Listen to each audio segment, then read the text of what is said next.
ఈనాటి లోతైన విశ్లేషణలేకి స్వాగతం. ఈరోజు మనం ఒక అత్యంత ఆసక్తికరమైన, అలాగే మనందరి దైనందిన జీవితాలకు చాలా దగ్గరగా ఉండే ఒక అంశాన్ని పరిశీలించబోతున్నాం. దాని పేరు ఉదారత్వం అనే భ్రమ, వైరాగ్యం ముసుగులో ఉన్న సుఖలాలసత. వినడానికి శీర్షిక కాస్త బరువుగా అనిపించినా దీని వెనుక ఉన్న అసలర్థం చాలా ఆశ్చర్యకరంగా ఉంటుంది. ఇది ఖచ్చితంగా ప్రతి ఒక్కరినీ ఆలోచింపజేసే అంశం. అవును, ఈరోజు మనం మనకున్న ఆధారాలు, మానవ మనస్తత్వం మరియు తాత్విక ఆలోచనల నుండి తీసుకున్న ముఖ్యమైన విషయాలను లోతుగా విశ్లేషిస్తున్నాం. సుఖాలు, విలాసాల పట్ల విపరీతమైన కోరిక ఉన్నప్పటికీ కొందరు వ్యక్తులు దాన్ని నిర్లోభత అంటే దురాశ లేకపోవడం అనే ముసుగులో ఎలా దాచుకుంటారు అనేది ఇవాల్టి మన ప్రధానాంశం. నిజమే. ఒక వ్యక్తి విచ్చలవిడిగా ఖర్చు చేస్తూ అదేదో ఆస్తి పట్ల వ్యామోహం లేని లక్షణం అని తనకు తాను ఎలా సర్ది చెప్పుకుంటాడో అర్థం చేసుకోవడమే ఈనాటి మన విశ్లేషణ లక్ష్యం. ఇది కేవలం ఒక సైద్ధాంతికమైన చర్చ మాత్రమే కాదు. మానవ ప్రవర్తనను ఒక అద్దంలో స్పష్టంగా చూసుకోవడం లాంటిది అంటారు, అంతేనా? 100కి 100 పాళ్ళు. సంపదను మనం ఎలా వాడుతున్నాము అనే దాని వెనుక మన అంతర్గత ప్రేరణలు ఏమిటి అనేవి ఇక్కడ చాలా కీలకమైన విషయాలు. బయటకు చాలా గొప్పగా, ఆకర్షణీయంగా కనిపించే ఈ విలాసవంతమైన ఖర్చు వెనుక లోపల ఇంకేదో మానసిక సంఘర్షణ దాగి ఉండవచ్చు అనే నిజాన్ని మన ఆధారాలు చాలా బలంగా సూచిస్తున్నాయి. ఖచ్చితంగా. మనం సమాజంలో ఇలాంటి వ్యక్తులను చాలామందిని చూస్తూ ఉంటాం కదా. కొందరు తమ సంపదనంతా తినడం, తాగడం, విలాసాల కోసం విచ్చలవిడిగా ఖర్చు చేస్తూ ఉంటారు. వాళ్ళు రేపటి గురించి ఆలోచించరు. కానీ విచిత్రమేమిటంటే ఆస్తుల పట్ల తమకు ఎలాంటి వ్యామోహం లేదని వాళ్ళు చాలా గట్టిగా వాదిస్తారు. అదే కదా అసలాశ్చర్యం. తాము అత్యంత నిర్లోభులం అని ఒక రకమైన ఆధ్యాత్మిక భావనలో ఉంటారు వాళ్ళు. ఆస్తులను కూడబెట్టుకోవడం తమకు ఇష్టం లేదనే నెపంతో వారి విలాసవంతమైన ఖర్చును చేస్తారు. వాస్తవానికి ఇది నిర్లోభత ముసుగులో ఉన్న మోసపూరితమైన దురాశ. సరిగ్గా చెప్పారు.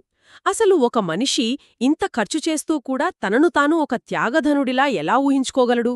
ఈ మానసిక ప్రక్రియ ఎలా జరుగుతోంది అనేది నాకు చాలా ఆసక్తిగా ఉంది. ఇక్కడే మన ఆధారాలు ఒక అద్భుతమైన మానసిక విశ్లేషణను ముందుకు తీసుకువచ్చాయి.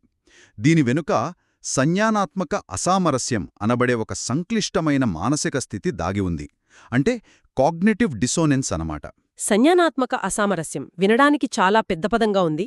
అంటే దీని అర్థం మనకు మనం చెప్పుకునే ఒక బలమైన అబద్ధం అని అనుకోవచ్చా? దాదాపుగా అంతే.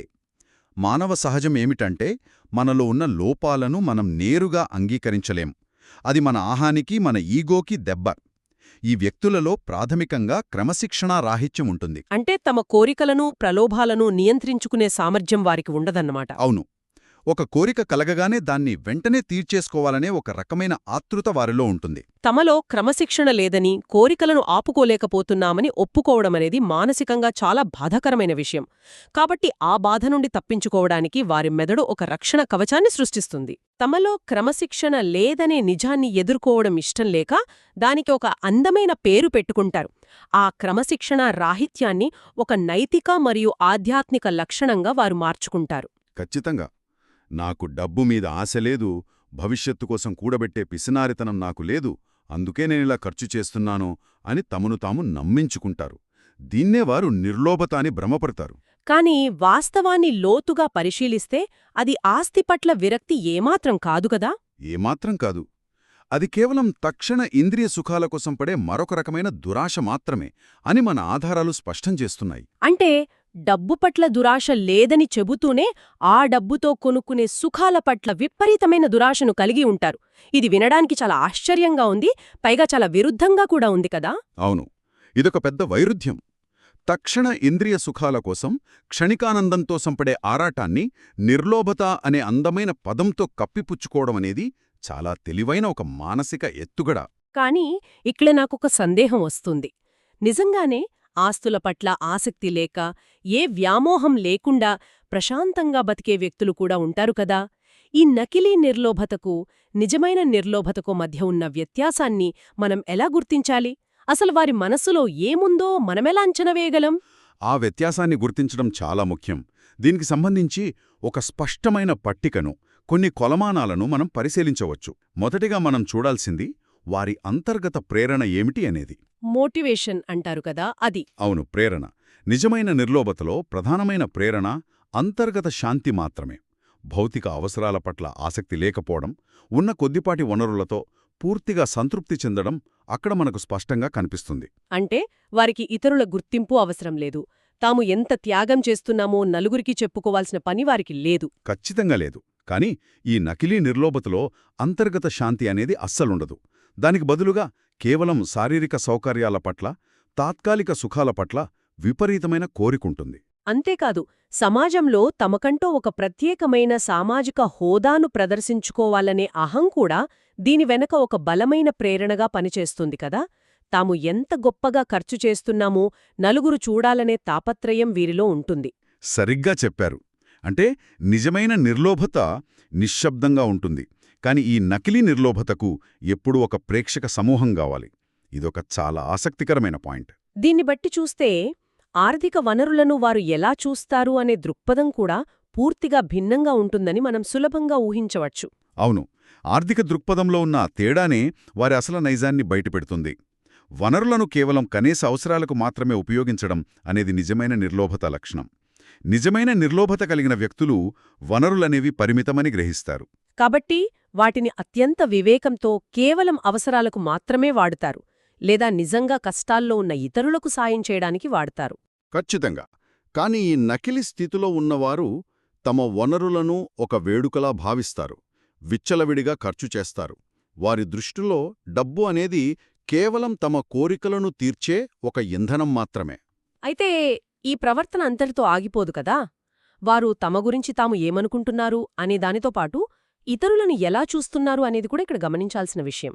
అవును, ఇతరుల పట్ల దృక్పథం అనేది మూడవ కొలమానం. ఇక్కడే మానవ స్వభావంలోని ఒక చీకటి కోణం బయటపడుతుంది.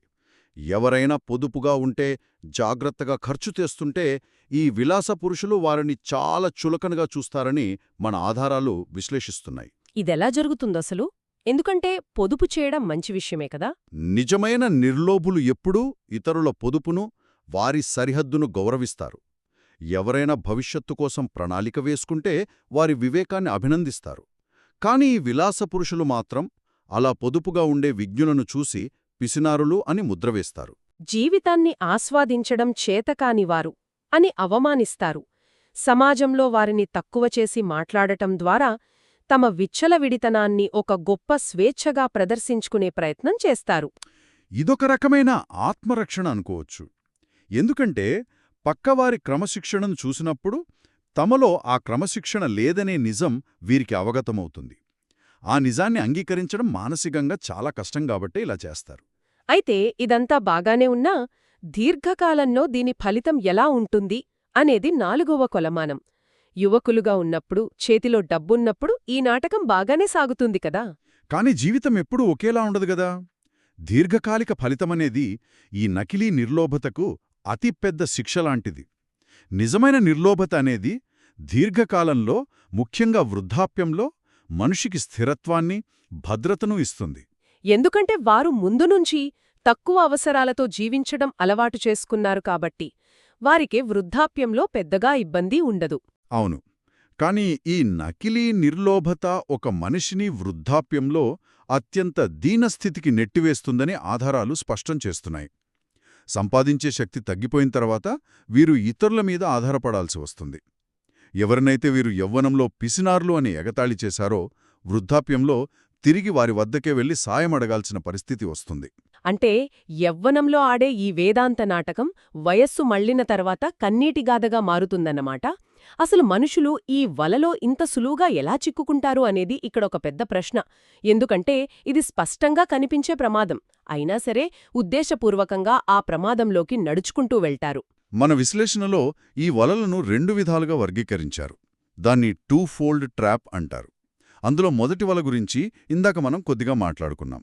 అదే పిసినారితనం అనే ఆరోపణ. ఎదుటివారిని తక్కువ చేయడం ద్వారా తమ తప్పును ఒప్పందంగా మార్చుకునే ప్రయత్నం. దీని వెనుకున్న మనస్తత్వాన్ని మనం మరింత లోతుగా అర్థం చేసుకోవాలి.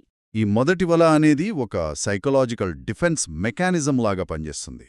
ఒక వ్యక్తి వివేకవంతంగా ఒక ప్రణాళిక ప్రకారం ఖర్చు చేస్తున్నప్పుడు, తన భవిష్యత్తును భద్రపరుచుకుంటున్నప్పుడు అది ఈ విలాస పురుషులకొక అద్దంలా మారుతుంది.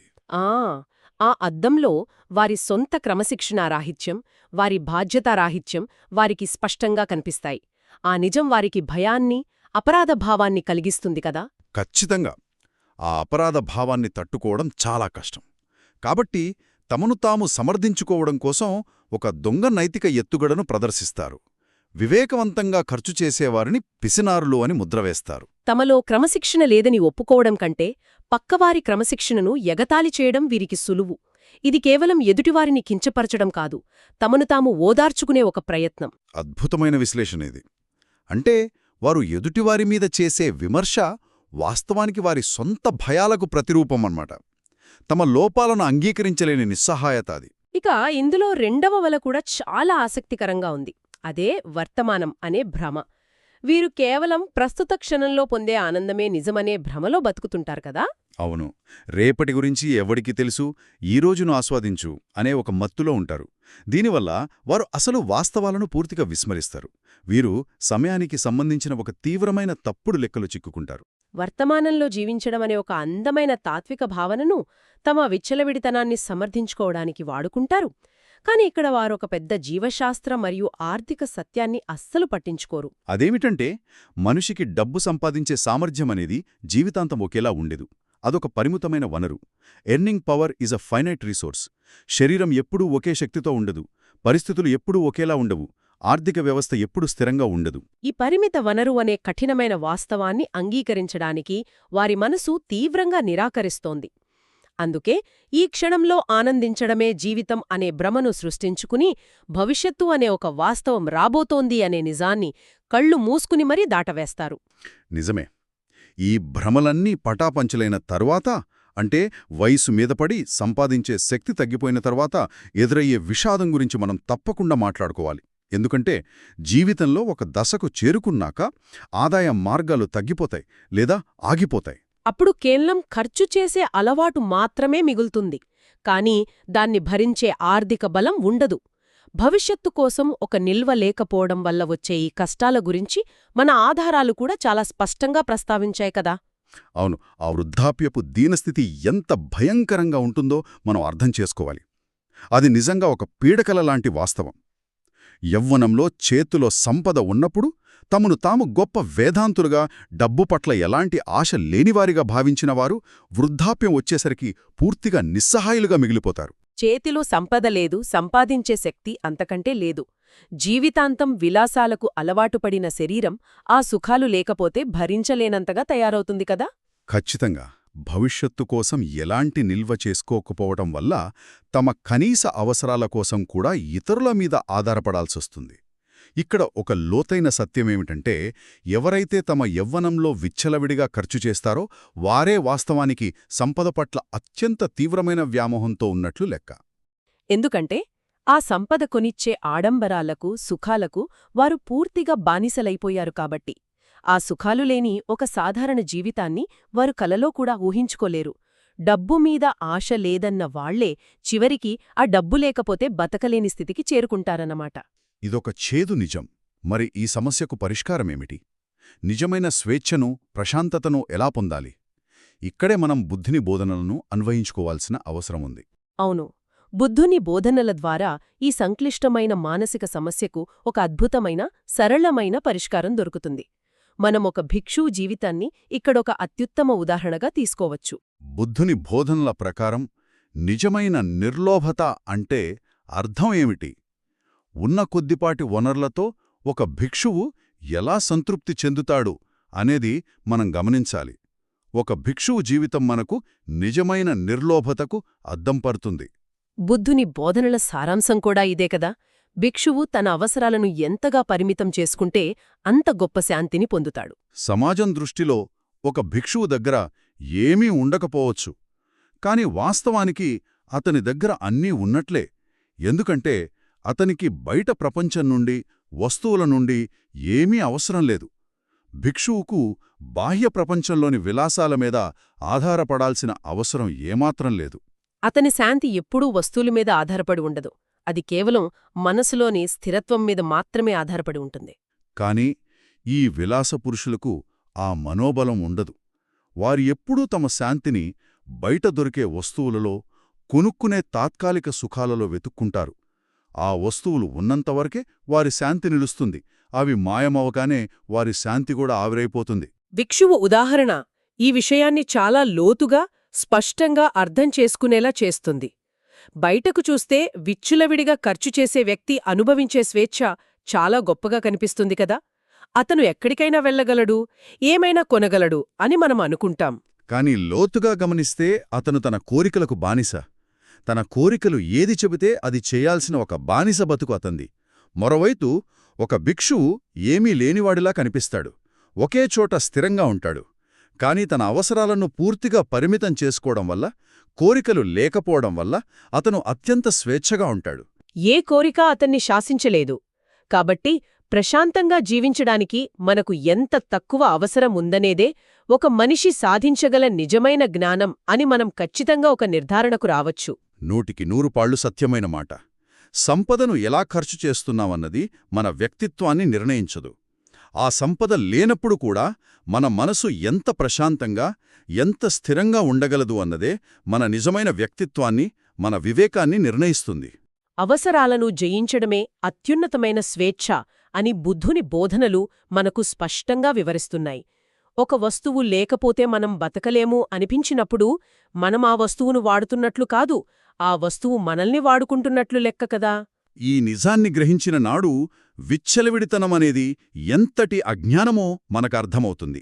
ఈరోజు మన లోతైన విశ్లేషణలో మనం తెలుసుకున్న ముఖ్యమైన పాఠాల సారాంశాన్ని ఒకసారి సమీక్షించుకుంటే, నిజమైన దురాశా రాహిత్యం లేదా నిర్లోభత అంటే మనం ఎంత ఎక్కువగా ఖర్చు చేస్తున్నాం అన్నది ఏమాత్రం కాదు, ప్రశాంతంగా జీవించడానికి మనకు ఎంత తక్కువ అవసరముంది అన్నది మాత్రమే. అవును, విపరీతంగా ఖర్చు చేయడాన్ని, క్షణికమైన సుఖాలను అనుభవించడాన్ని వైరాగ్యమనుకోవడం లేదా జీవితాన్ని ఆస్వాదించడం అనుకోవడం కేవలం ఒక మానసిక భ్రమ మాత్రమే అని ఈరోజు మనకు స్పష్టమైంది. అంతేకాదు, పక్కవారి క్రమశిక్షణను చూసి చులకన చేయడమనేది తమ సొంత అభద్రతాభావాన్ని కప్పిపుచ్చుకునే ఒక విఫల యత్నం అని కూడా మనం తెలుసుకున్నాం. ఆ భ్రమ నుండి బయటపడటం ద్వారా మాత్రమే మనిషి తన భవిష్యత్తును సురక్షితం చేసుకోగలడు.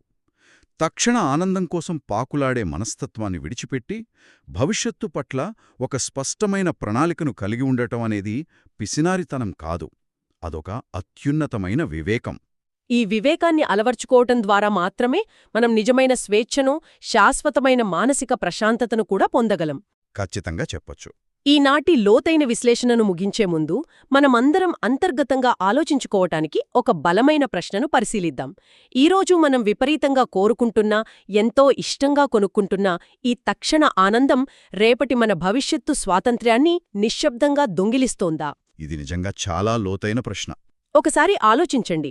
నిజమైన స్వేచ్ఛ అంటే మనం కోరుకున్నదల్లా కొనుక్కోవడంలో, వనరులను విచలవిడిగా ఖర్చు చేయడంలో ఉందా, లేక ఏ వస్తువు, ఏ విలాసమూ కోరనంత స్థిరమైన మనస్సును నిర్మించుకోవడంలో ఉందా?